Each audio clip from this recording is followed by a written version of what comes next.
Bakit nga ba bumagsak ang crypto market ngayong December 5? Ayan mga kikripto, nagsimula po ang linggo sa isang magandang momentum.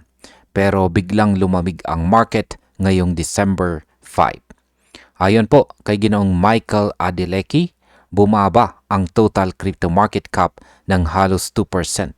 Pumalo po ito sa $3.14 trillion. At ang pangunahing dahilan, ayan po ay dahil kay Bitcoin mismo na bumagsak po ng higit 1% sa nakaraang 24 hours. Dahil dito, mas lumakas po ang losses ng mga major altcoins tulad ng XRP, Solana at saka Dogecoin.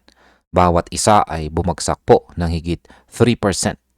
Kasabay ng pagbagsak ay may $286.5 million na liquidations sa crypto market, kung saan ang mga long positions ang pinakaapektado sa $209.62 million. At ayan ang ating sunod na katanungan ay ano po ba ang nangyari sa futures at saka liquidations? Hindi lamang po simpleng price drop ang nangyari, kundi may kasamang futures market adjustments. Ang open interest po sa futures market ay bumaba ng 1.87% sa $132 billion, kung saan ay nagpapakita na nag-scale back ang mga traders sa leverage. Ang liquidations po sa futures market ay bumaba rin ng 27% kumpara kahapon, kung saan ay $267 million lang ang naitala. Ibig sabihin po nito ay mas mababa po ang demand para sa leverage at ang mas mahinang price trends ang pwede pong mangyari. Kahit may liquidation, hindi po ito sinyalis ng panic selling, kundi temporary na adjustments ng mga traders. Ngayon ay bakit po ba si Bitcoin at ang historical corrections ang tinitignan dito?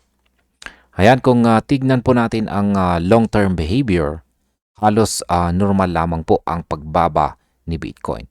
Sa kasaysayan ay bumagsak po si Bitcoin ng 30 to 40% sa bawat cycle at madalas ay sinusundan po ng rebound. Ngayong linggo ay bumaba po si Bitcoin ng halos 30% mula sa all-time high, mula po sa presyong $126,000 hanggang $80,000 nitong nakaraang buwan. May precedent po na katulad ng 32.7% na slide mula March hanggang August 2024 at saka 31.7% na pullback mula January hanggang April 2025. Ang mga analysts ay nagsasabi na kadalasan ang ganitong corrections ay sinusundan ng mga malalakas na recoveries. Ngayon ay ano naman ang role ng mga investor behavior sa pagbagsak? Ang market decline ay partly dahil po sa shift sa mga investor strategy or investors po ng mga strategy po ng mga investors. Halimbawa, ang Matrix Port ay nag-withdraw po sila ng 3,805 na BTC mula kay Binance sa loob lamang ng 24 hours. Ipinapakita po nito na may lumilipat na self-custody kaysa tuluyang pag-exit sa market. Ang ganito pong galaw ay nagpapahiwatig na may kumpiyansa pa rin sa long-term fundamentals ng crypto, pero mas pinipili po ng mga investors ang control sa sariling assets. Sa madaling salita, hindi po panic selling ang nangyayari kundi strategic repositioning. Ngayon ay ano naman po ang epekto sa altcoins? Kapag bumabagsak po si Bitcoin, kadalasan sinusundan po ng major altcoins ang trend. Ngayong December 5, si XRP, Solana at saka Dogecoin ay bumagsak po ng higit 3%. Ang pattern na ito ay hindi lamang po technical kundi psychological na rin.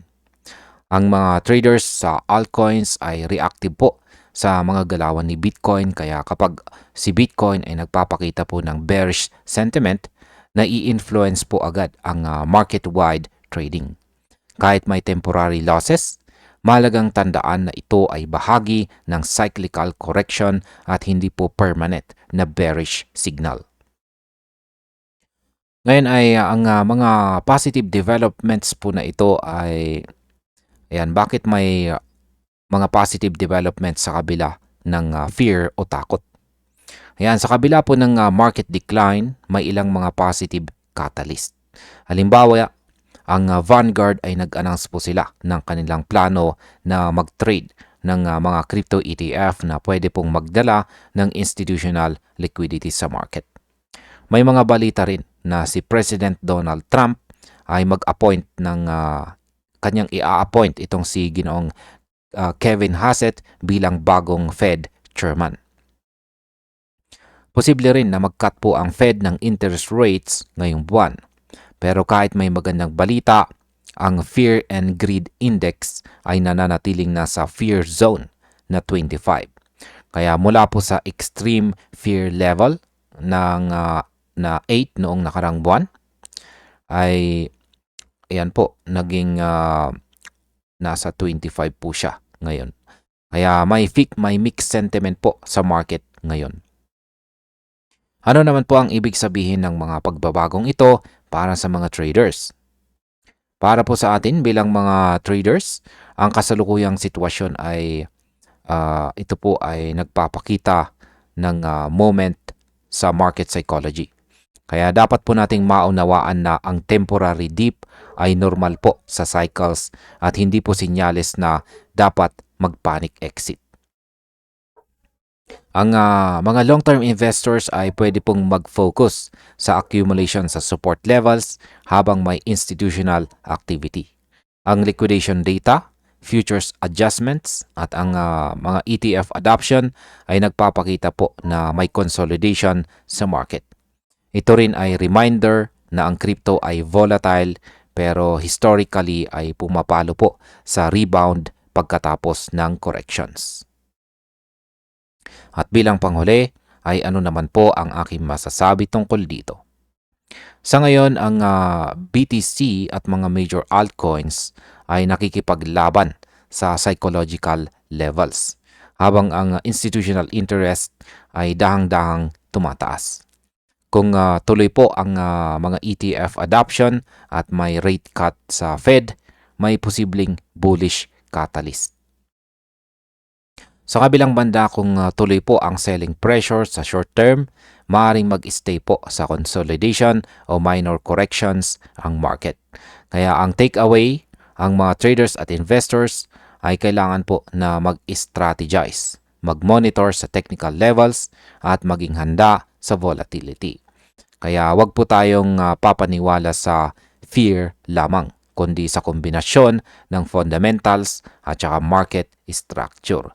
At ayun, hanggang dito na lamang po tayo sa video na ito mga ka-crypto. Maraming salamat sa panonood.